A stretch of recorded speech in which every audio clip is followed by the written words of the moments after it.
Someone once asked me what characteristic of Yamuna I found the most extraordinary or unique.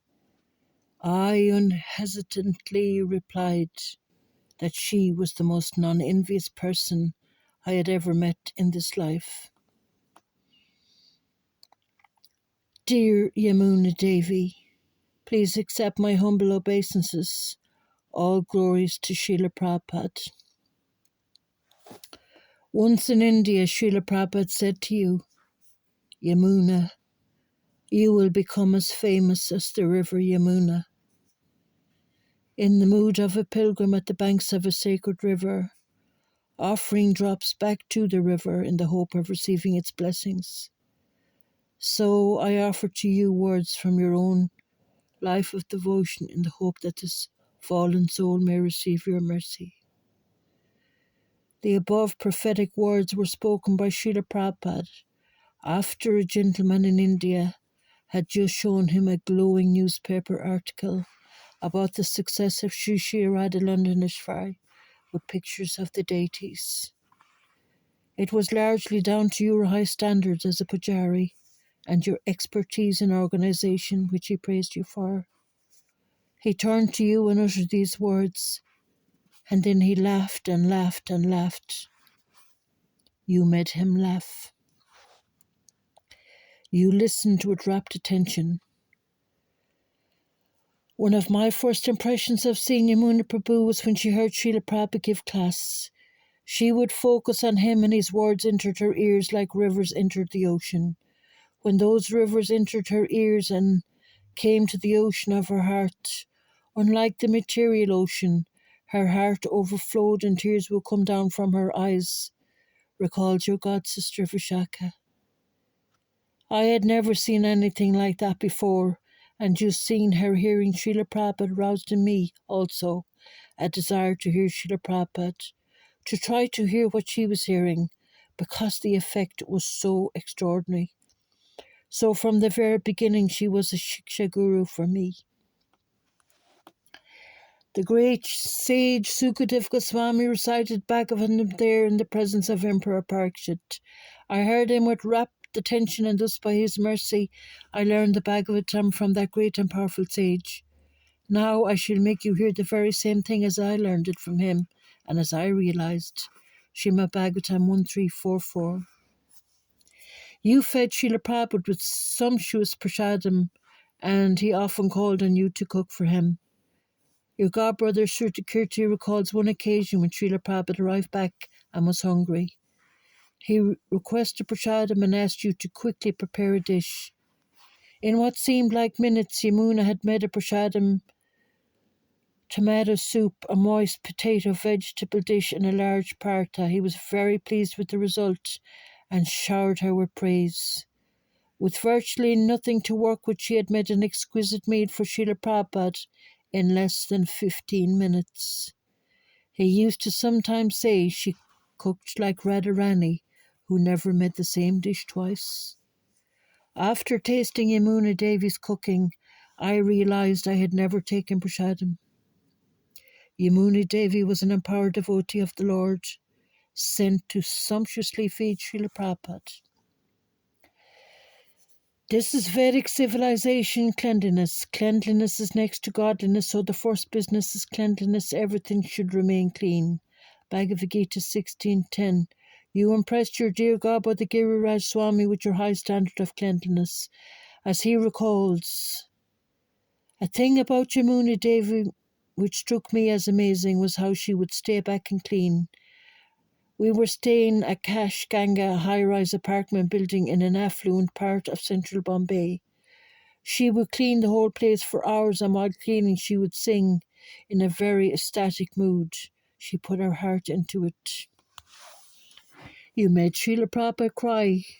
Mukunda Das Goswami recalls the occasion of recording the Govindam prayers in London. I was in England and Yamuna was in England, and we sent the recording of the Govindam to the devotees in Los Angeles to show how we were really preaching big time. The devotees didn't want Prabhupada to hear because they thought it was very strange that a woman's voice would be leading. Prabhupada requested the recording to be played, and as the deity curtains opened, Prabhupada was sitting on his Vyasasan. He listened with his eyes closed, and the devotees got to see streams of tears coming down his cheeks. And that day Prabhupada ordered that the song be played in temples all over the world. He reasons ill who tells that Vaishnavas die when thou art living still in sound. The Vaishnavas die to live, and living try to spread the holy name around. Srila Bhaktivinoda Thakur. You made him proud. And this morning Srila Prabhupada announced my disciple Yamuna Devi will give a lecture on Srimad Bhagavatam. I began my favourite verse and verbatim purport from the first canto 6 shloka of Srimad Bhagavatam, which I had previously memorised. Prabhupada asked me to give class in India in front of a large gathering of lawyers, barristers and around 200 other professionals. Of course, he had not given me any warning. All the barristers and professionals clapped enthusiastically, and Srila Prabhupada just beamed. He was so proud. Srila Prabhupada bestowed his mercy on you and gave you the good fortune of sending you to Vrindavan. He gave you the key to the hub of the spiritual universe on your first pilgrimage there. You recall the day the package arrived to your small group. The large iron key sent by register post fell heavily on the sandstone of the Delhi Dharmashala. 10 hands darted to retrieve it. We passed it around respectively, knowing that it was our passport to Vrindavan, Lord Krishna's eternal abode. Srila Prabhupada had sent a small group to travel there to clean his quarters in the Radha Damodar temple compound. We reached the holy temple of Radha Damodar. This was where Srila Prabhupada compiled the first 3 volumes of Srimad Bhagavatam. It is the temple housing the deities of Jiva Goswami. We entered the temple into another dimension, one where you could feel the bliss and mercy of the entire lineage of Vaishnavacharyas. I instinctively knew that I was here because of their kindness and the kindness of Srila Prabhupada. We took out the enormous key and opened the wooden door. The scene was like a still life from a previous century. Srila Prabhupada would honour prasadam while looking out over Rupa Goswami Samadhi. Your nature, existence, fame and benevolence cannot but attract me. Hoping against hope I have come to you, and I have only one solace, that I am the real object of your mercy. Srila Rupa Goswami. Krishna and his Guru Maharaj had situated him in the most auspicious place on the planet in preparation for writing his books and preaching in the West. It was just so evident to see. How can I understand the great mercy and the good fortune that Srila Prabhupada had bestowed upon you? We should always try to remain servant of the servant of the servant, 100 times servant, then it will be all right.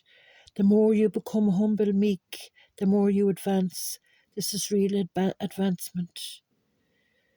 Biradari's initiation. Srimad Bhagavatam lecture. You understood the secret of success in spiritual life was to follow the order of your spiritual master, and you passed on this perfect secret to us under the merciful instructions of the spiritual master, and in a living way we're supposed to help each other go back to Godhead. That's a glorious thing to explore because there is no end to it. As long as we're breathing, there is no end to it. The potential of helping each other become Krishna conscious in every minute of our existence by following the instructions of our spiritual master. Please help me to follow your instructions. Echoing the prayer of your godbrother Shrutikirti, I pray to be given the ability to serve my spiritual master with the expertise of a surrendered soul, such as Yamuna Devi Dasi, begging for some mercy. Aditya Varna Devi Dasi.